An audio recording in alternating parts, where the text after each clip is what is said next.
नमस्कार बच्चों, आज के ऑनलाइन वीडियो में सभी का स्वागत है। बच्चों, पुराने जमाने में यानी कि अश्मयुगीन काल में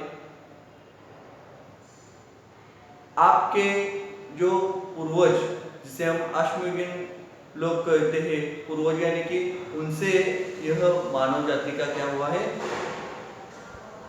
जन्म हुआ है।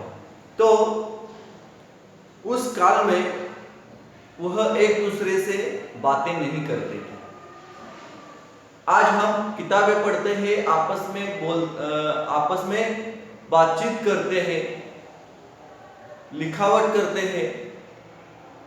यह सभी क्या हुआ था बच्चों, पुराने जमाने में अश्मयुगीन काल में नहीं था। तो पुराने जमाने में वे किस तरह से आपस में बातें करते होंगे, आपको कोई आइडिया है क्या? तो देखो, वह आपस में बातें करते समय क्या करते थे, एक दूसरे को अपने हाथों से, अपने पैरों से, अपने शरीर से क्या करते थे, एक्टिंग करते थे और बातचीत करते थे। कभी कभी उन्होंने क्या किया, दूसरों को संदेश देने के लिए कुछ चित्र बनाए, कुछ सूचियां बनाई, और आहिस्ते आहिस्ते क्या हो गया, वह उसमें बदल होता गया और वह एक दूसरों को बातचीत करने में सफल रहे। और उनके सफल रहने के बाद उन्होंने क्या किया, तो देख, आपको मालूम है एक यह अंक है, तो एक यह प्राणी के लिए, एक पंछी के लिए, इस तरह से एक इस अंक को एक यह क्या दिया, उन्होंने लिखा। तो ऐसा करते करते उनके मुंह से निकलते हुए जो शब्द है, उन्होंने क्या किया, लेखन स्वरूप में रखा। इसके कारण ही पुराने जमाने के जो कुछ भी अवशेष, जिसे हम अश्म अवशेष यानी कि पत्थर के अवशेष जो है, उन पर उनकी लिपियां हमें मिली। तो मुंह से निकला हुआ जो लफ्ज है, जो आवाज है, उसे हम क्या करते हैं, वर्ण करते हैं। और वर्णों का जब एक मिलाप होता है, नया शब्द बनता है, शब्दों से लिपि बनती है, और लिपि के कारण ही आज हम यहाँ पे पढ़ लिख रहे हैं। तो इसी कारण बच्चों, आज हम हिंदी व्याकरण इस घटक में लिपि, यह पहला व्याकरण में वर्णमाला का अध्ययन करने वाले हैं। तो वर्णमाला का अध्ययन करने से पहले मैं आपको बताना चाहता हूं कि लिपि यानी कि क्या। तो देखो बच्चों, यहाँ पे आपको दिखाई देगा, लिपि अक्षरों के स्वरूप या उनके लिखने के ढंग को लिपि कहते हैं। यानी कि जो हमने हिंदी, मराठी, अंग्रेजी, इस तरह से जो भाषाएं हैं, फारसी भाषा है, उर्दू भाषा है, ये सभी भाषाओं का लिखने का जो स्वरूप होता है, उसकी लिखावट जैसे हम देखते हैं, उसी को ही हम क्या कहते हैं, लिपि कहते हैं। तो इस लिपि, हमारी जो हिंदी भाषा है, तो हिंदी देखो यहाँ पे मराठी और हिंदी भाषा देवनागरी लिपि में लिखी जाती है। तो आपको अंग्रेजी भाषा कौन से, तो रोमन लिपि है, ग्रीक लिपि है, ऐसे लिपियां बहुत सारी है, लेकिन उस हर एक लिपि में अलग अलग भाषाओं का लेखन किया हुआ है आयतन में। तो उसी तरह हमारे देवनागरी इस लिपि में हिंदी और मराठी यह भाषा, यह लिपि आती है। अब हम जब पढ़ रहे हैं कौन सा पाठ, वर्णमाला का परिचय। तो वर्णमाला का परिचय पढ़ते वक्त आपको दो बातें, यह लिपि एक बात ध्यान में आ गई, और दूसरी बात है वर्णमाला के भाग। तो बच्चों, वर्णमाला के भाग कितने हैं आपको मालूम है क्या? तो वर्णमाला के कुल मिलाकर 3 भाग किए गए हिंदी में। कितने भाग किए गए हैं? 3 भाग। तो इस 3 भाग में कौन क्या क्या पढ़ने वाले हम? स्वर, व्यंजन और संयुक्त व्यंजन। क्या क्या? स्वर, व्यंजन और संयुक्त व्यंजन हम अभी इस पाठ में पढ़ने वाले हैं। तो आपको बच्चों मराठी के स्वर मालूम होंगे, अंग्रेजी के मालूम होंगे, वैसे ही आज हम हिंदी के स्वर भी पढ़ने वाले हैं। तो चलो शुरुआत करते हैं स्वर पढ़ने के लिए। तो बच्चों देखो, स्वर, स्वर यानी कि क्या? तो हमारे मुंह से, हमारे लफ्ज से जो निकला हुआ वर्ण होता है, आवाज होती है, उसे हम स्वर कहते हैं। तो बच्चों पहला जो हम देख रहे हैं वो है स्वर, जिन वर्णों का उच्चारण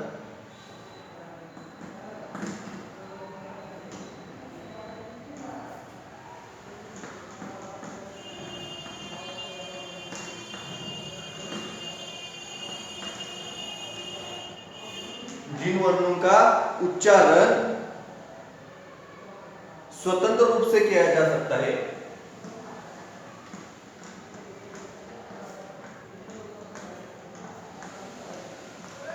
स्वतंत्र रूप से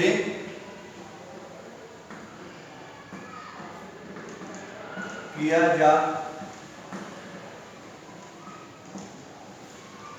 सकता है, उन्हें हम क्या कहते हैं? स्वर कहते हैं। उन्हें स्वर कहते हैं। तो इस हिंदी भाषा में कुल मिलाकर 11 स्वर है।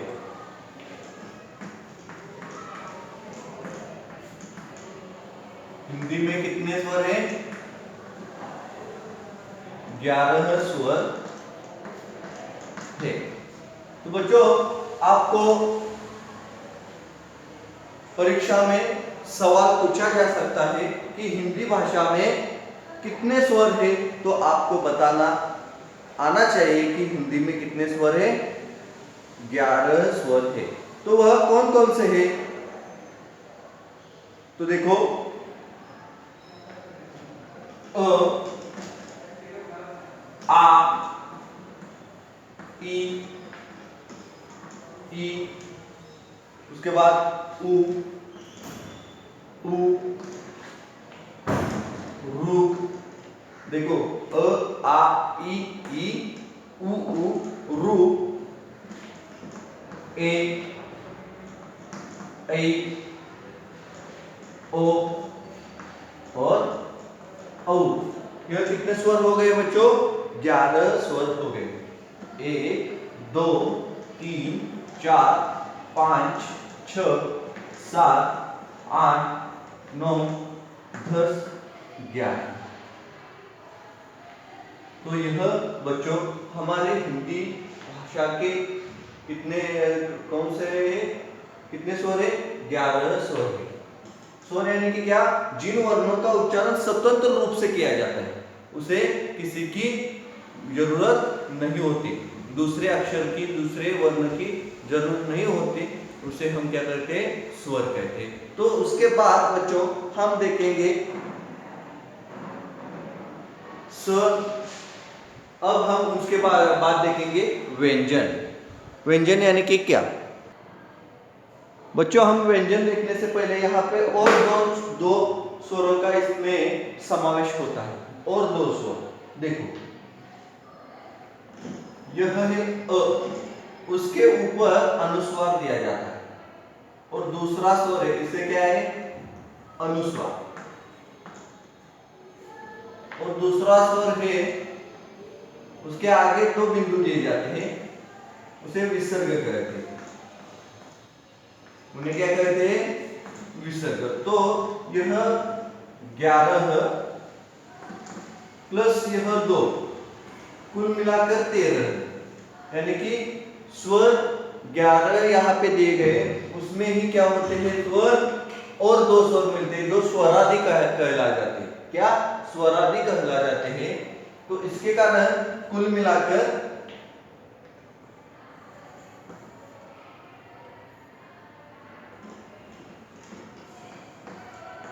कुल 13 स्वर हिंदी भाषा में आते हैं। कितने? 13। क्यों 13 आते हैं? तो अ आ ई उ रू ए ऐ ओ औ, और उसमें 2 स्वरादि वही स्वर ही है और आहा। इस बिंदु को क्या कहते हैं हम? इसे अनुस्वार कहते हैं और इसे विसर्ग कहते हैं। आइए क्या बात ध्यान में, हिंदी में अब आपको आंसर देते वक्त कैसा देना चाहिए? हिंदी भाषा में कुल मिलाकर 13 स्वर। कितने? 13 है। मैंने पहले बच्चों 11 स्वर बताए थे, यह बात ध्यान में रखो। मैंने 11 स्वर बताए थे, लेकिन उसमें स्वरादि दो मिलते हैं और उनके साथ ही पूरे स्वर होते हैं। तो यहाँ पे हम ऐसा भी वाक्य बना सकते हैं कि हिंदी में कुल मिलाकर 13 स्वर है। कितने? 13 स्वर है। आई बात ध्यान में। अब इसके बाद हम देखेंगे व्यंजन। तो देखो बच्चों, व्यंजन वर्णमाला परिचय के अंतर्गत दूसरा जो पॉइंट आ रहा है स्वर के बाद व्यंजन। तो व्यंजन यानी कि क्या बच्चों? जिन वर्णों का उच्चारण स्वरों के सहायता के बिना, स्वर जो हमने पहले देखे थे अ आ ई उ रू ए ऐ ओ औ आहा, यह 13 स्वरों का उच्चारण जब हम करते हैं,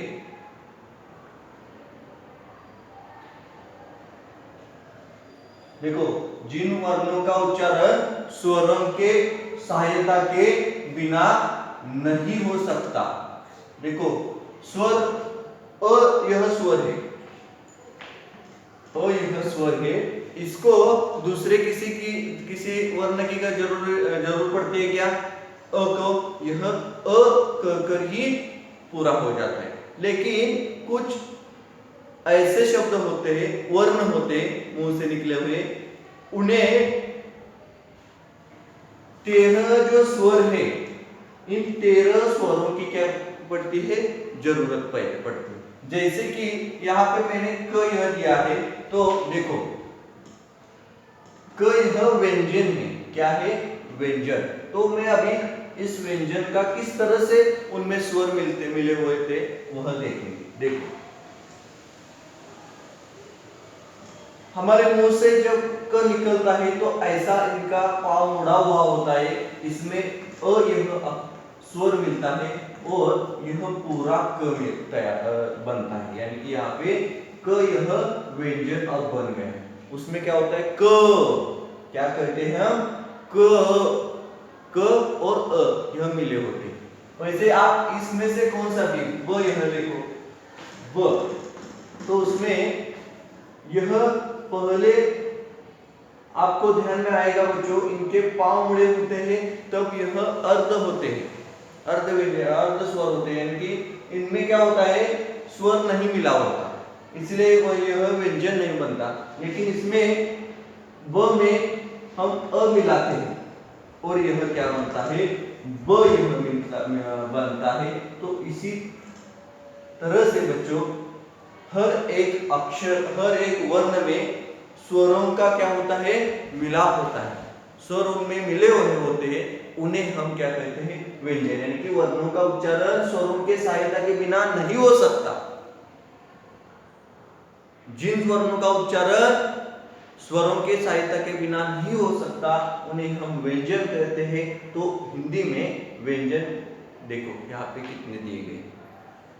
क, ख, ग, घ, न, च, छ, ज, झ, न, ट, ठ, ड, ढ, न। यहाँ पे ड और ढ, ये बच्चों आपको मालूम होना चाहिए। यह ड और ढ जो है वह शब्दों के, जब शब्दों में मध्य स्थान पे आते हैं, आखिरी में आते हैं, यह पारसी और विदेशी भाषा से आए हैं। इसी कारण इनका उच्चारण लिखावट करते समय आपको मैं बता दूंगा कि यह क्यों यहाँ पे बिंदु दिया गया है। अभी सिर्फ हम यहाँ पे क्या करेंगे? इन्हें व्यंजन समझकर ही आगे चलेंगे। प, फ, ब, भ, म, य, र, ल, व, श, श, स, ह, र, क्ष, ज्ञ, त्र और श। इस तरह से बच्चों हिंदी में अभी क्या हुआ है, हमने व्यंजन देखे हैं। अब हम उसके बाद देखने वाले हैं संयुक्त व्यंजन। व्यंजन में ही हम देखते हैं कि अन्य कौन से संयुक्त व्यंजन आए हुए हैं। तो देखो बच्चों, अब हम देखने वाले हैं संयुक्त व्यंजन। जिन वर्णों में दो या दो से अधिक व्यंजन होते हैं उन्हें हम संयुक्त व्यंजन कहते हैं। जैसे कि एक ही हमने अभी देखे व्यंजन, तो उसमें एक ही व्यंजन था, उन्हें स्वतंत्र व्यंजन कहते हैं। लेकिन ऐसे कुछ व्यंजन हैं जिनमें दो या दो से अधिक क्या होते हैं, अन्य व्यंजन में समावेश होते हैं, तो उन्हें हम क्या कहते हैं, संयुक्त व्यंजन कहते हैं। तो देखो कौन कौन से है वह, तो देखो क्ष, यह संयुक्त व्यंजन है। इसमें क प्लस उसमें श है, यह बनता है दो व्यंजनों से। उसके बाद त्र देखते हैं हम, इसमें त प्लस र होता है। आगे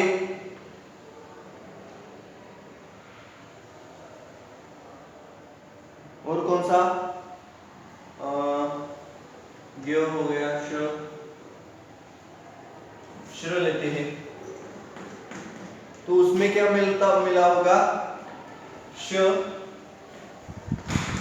प्लस र।